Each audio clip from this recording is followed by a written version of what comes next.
Some homes have a room too many. Not a secret room, not a hidden one. A room that should not, by any measurement that makes sense, exist at all. This is a true story as it was told to me. The man at the center of it asked me to change his name, so I will simply call him Daniel. Daniel was 31.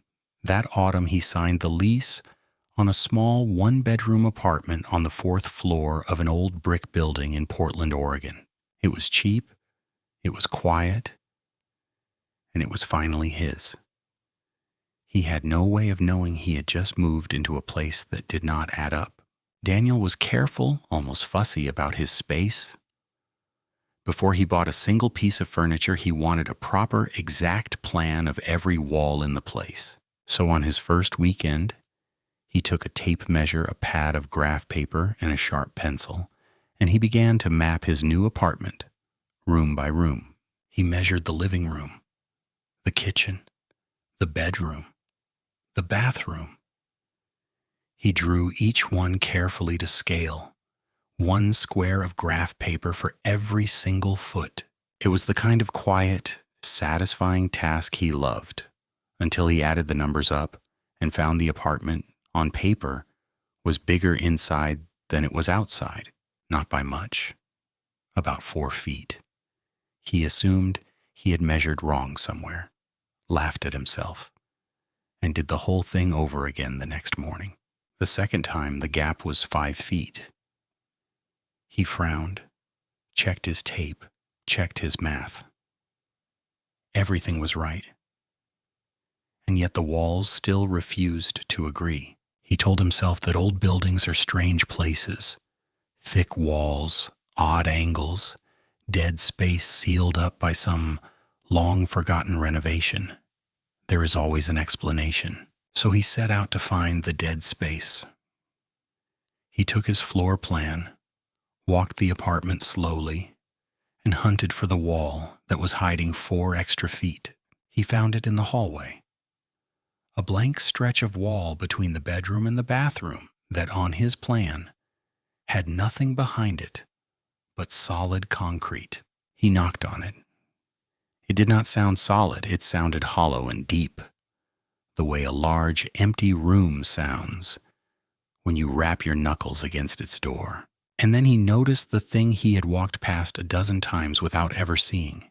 Set into that blank wall, painted the very same color, was a door. There was no handle, just a flat painted door, the same dull white as the wall, with a thin seam around it you would only notice if you were truly looking. Daniel stood there a long time. He had lived there 9 days. He had walked past that door every single day, and he had never once, until now, seen it. He pushed it, and it swung inward without a sound, into a room, a real room, empty, oddly dust-free, with a single window looking out onto a brick wall. It was not on the floor plan from the landlord. It was not on the building's listing. By every official record that existed, the room he stood in did not. He measured it, of course. He was Daniel. He drew it onto his graph paper in careful pencil. 12 feet by 10. A perfect, ordinary, completely impossible room. That night he could not stop thinking about it. So at 2 a.m, he got up, went back with his tape, and measured the room one more time. 12 by 10 had become 14 by 12. He measured a third time, his hands steadier than they had any right to be. 16 feet by 13. The room was growing slowly, quietly, while he slept and while he watched. The extra room was getting bigger, and the rest of the apartment never changed at all. He started a notebook just for the room, date, time, and the measurements in 2 neat columns on graph paper, and he watched the numbers climb, day after day. By the end of the first week, the room he had drawn as 12 by 10 measured 22 feet across. It was now larger than the rest of his apartment combined, and yet from the outside, the building was exactly the same width it had always been. He paced the sidewalk below, counting windows. The math was simply plainly wrong. He stopped sleeping well. He would lie in bed and listen, and some nights he was almost certain he could hear the soft, dragging sound of the far wall moving. He brought a friend over, a contractor, someone practical and grounded. The friend measured the room once, went very quiet, and then asked Daniel, "Where does that window look out?" Because the window in the extra room looked out onto a brick wall. But Daniel's apartment was on the 4th floor. There was no brick wall out there. There was open sky. The friend left, and he did not come back. But Daniel stayed. He could not explain it, but the room had begun to feel less like a problem and more like a question. He measured it every day now, then twice a day. Then he stopped writing the numbers down at all, because the numbers had finally stopped meaning anything to him. The far wall of the room was now so distant that his tape measure, 30 feet long, could no longer reach it. To find that wall, he had to get up and walk, and the walk was getting longer. He would step through the small painted door into a room that was by then the size of a warehouse, then the size of an open field. The window with its impossible brick wall grew further away with every visit, until it was only a tiny, bright square at the far end of an enormous, silent, dark. He should have left. Anyone would tell you that he should have left. But Daniel had spent his entire life measuring the world in order to make it make sense. And here, at last, was a thing that did not make sense. A thing that broke every rule he had quietly built his careful, orderly little life around. He could not look away. He bought a longer tape, then a laser measure, then rope, and a flashlight and a backpack, the way you would pack for a cave or for a long journey out. He began to go inside for hours at a time.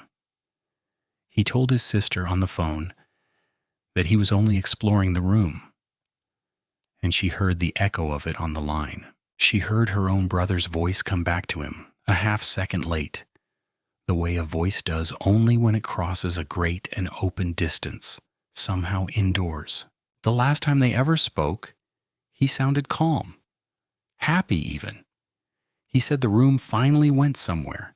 He said that he could see lights far off at the other end. He said he was going to walk to them, just to measure the distance, just to add the number to his chart, just to know, finally, how big the room really was. Then he said he had to go, because the door behind him, the little painted door back into his apartment, was getting harder and harder for him to see. Daniel was reported missing 11 days later, when he failed to show up for work and his sister could no longer reach him on his phone, no matter how she tried. The police found his apartment locked from the inside.